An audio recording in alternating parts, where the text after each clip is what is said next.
જય શ્રી કૃષ્ણ, સ્વાગત છે તમારું।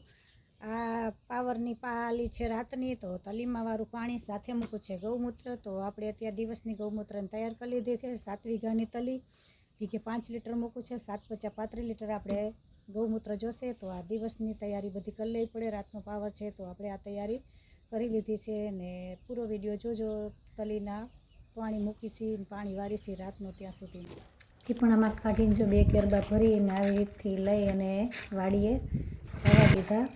અને રાતનો આવી ગયો પાવર, તો આપણે જો આ 1 લીટર નાખવાનું છે આ કેરબાની અંદર। આ 1 કેરબો 2 કેરા પીએ ત્યાં સુધી ચલાવવાનો છે। અને આવી રીતે આ લીટરનું અમે ડબલાનું માપ કરી લીધું છે દિવસનું।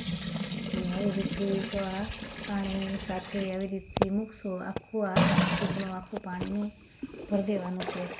એ રીતથી જો કમ્પ્લીટ કરી અને નળ ચાલુ કરીને આવી રીતે પાણીમાં અમે જવા દેશું ગૌમૂત્ર તલીમાં। અને અમારું પાણી થઈ ગયું તલીમાં ચાલુ। અને જો અમારા વાડીનો રાતની તલીનો નજારો કેવી મસ્ત ચમકે છે, સફેદ ફૂલમાં એટલી મસ્ત લાગે જાણે આકાશમાં તારલા હોય ને એવી સરસ ચમકે। રાતનો કેને આવો તલીનો નજારો જોયો કોમેન્ટમાં બતાવજો। અને કેવી અમારી તલી છે એ પણ બતાવજો।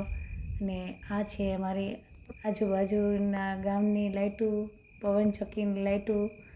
અને ચારેકોર પવનચક્કી છે તો એની પણ આ બધી લાઇટું ચમકે છે। અને સાથે અમારી તલી પણ ચમકે, આકાશમાં તારલા હોય એવી કેવી મસ્ત તલીનો નજારો। આ સાઈડ છે અમારું ગામ, ગામની બાજુમાં જ અમારી વાડી છે।